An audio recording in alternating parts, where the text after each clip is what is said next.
ஹாய்ங்க, எல்லாரும் எப்படி இருக்கீங்க? இந்த வாட்டி கிருஷ்ண ஜெயந்திக்கு வெறும் முறுக்கு தான் பண்ணுறேன் நான். அதோட பால், வெண்ணெய், தயிர் வச்சு சாமி கும்பிட்டுடலான்னு இருக்கேங்க நான். வருஷம் வருஷம் அவல் லட்டு, உடச்சக்கல்ல லட்டு அதெல்லாம் பண்ணுவேன். பட் இந்த வாட்டி நான் எதுவுமே பண்ணலை. ஏன்னா பசங்க யாரும் எதுவுமே சாப்பிட்றதில்ல. பண்ணி தூக்கி போடுறதுக்கும் மனசு வர மாட்டேங்குது.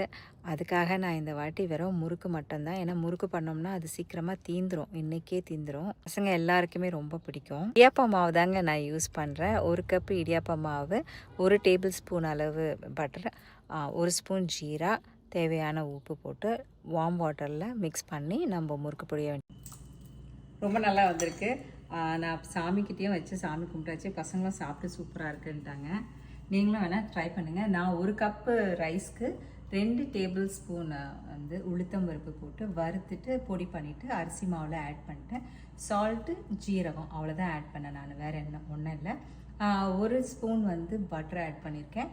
அதுக்கப்புறம் வார்ம் வாட்டரில் மிக்ஸ் பண்ணி அதை மாவு பிடிச்சி இதில் போட்டுற வேண்டியது தான், போட்டு புளிய வேண்டியது தான்.